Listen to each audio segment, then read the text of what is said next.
Hello, my friend. Thank you for bringing me to your pleasant little plane of existence. You have summoned me, Dr. Scapula.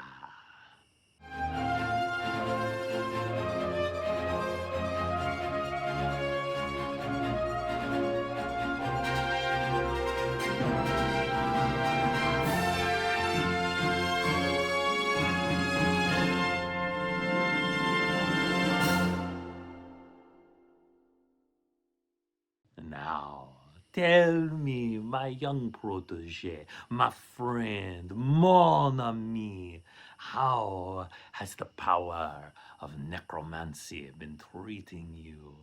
When we last spoke, you had gained the power to raise the dead.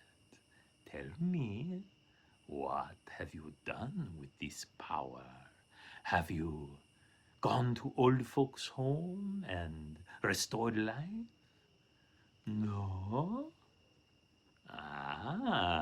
You have started a very profitable business with people who have the means.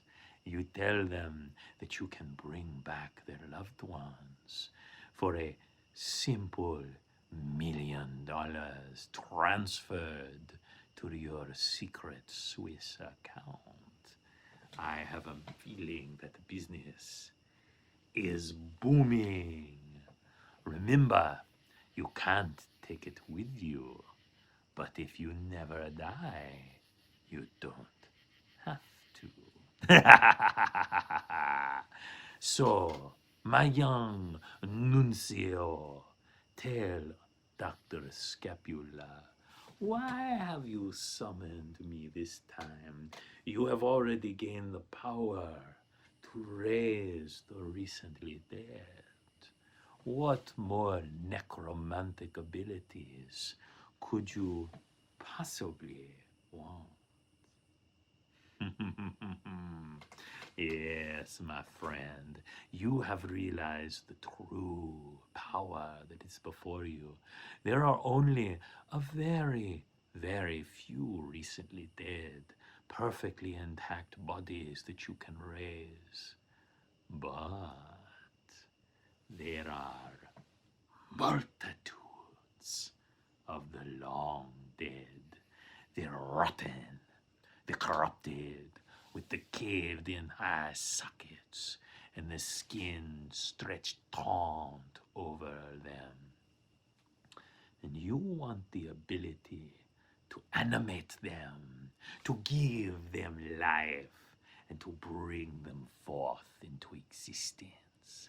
Menno, is this what you want, Manuncio? I will be happy to give you this power. Let me explain to you what you can do. Now, the first thing is first, of course, there is the zombie. Now, do not think of the movies for the zombie. The zombie certainly can bite, and you do not want to be bitten by a zombie, but it does not spread like the plague. Otherwise, every single necromancer who ever lived would have one stray zombie, and the whole world would have ended centuries ago, would it not? But you can take your necromantic power and pour it into a corpse, in a corpse. But fresher is better. Not that it won't work with the bony kind, but that they will have more mobility, more ability to understand you, more meat between the ears, if you understand. You can give them life, and your zombies will obey your every command. Now, keep in mind, they are zombies, so they are stupid. Do not tell them to build a computer. Do not tell them to repair a car. They cannot do this thing. But if you say, kill anyone who comes in here who is not me, they can do this thing. If you tell them, stand in this spot and do not let anyone pass. If you tell them, dig a hole here 10 feet deep, they will do this thing.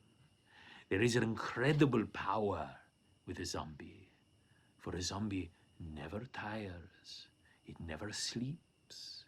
It never stops.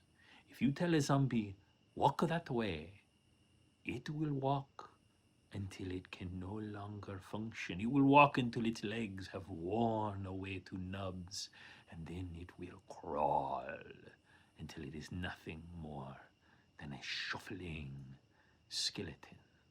So, be specific with your orders to your skeleton, your zombie host. Tell them exactly what you want them to do and give them exact parameters. I recommend using some of your newfound fortune to buying some property that is secluded. It will not do for the neighbors to see the experiments that you are working on. You will want privacy when you are learning the capability of your zombies. Now, can you use them for other things? Can you use them to find those who annoy you and kill them? Absolutely. But remember, like in the movies, the zombies, they are slow. They shuffle. They do not move fast. They will never stop. But if they simply come after someone, most people cannot run them. This is not the best use of their abilities. Their abilities is whenever you need a task, when they will not stop. Now, one of my favorites that I have seen past necromancers do is to have a little island filled with zombies and setting people loose and tell them all you have to do is survive the night. But the zombies, they will always find them.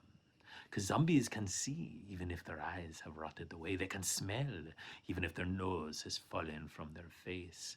And they can hear even if their skull is nothing but bone. And they will find them and they will tear them apart. It is a wonderful way to deal with your enemies.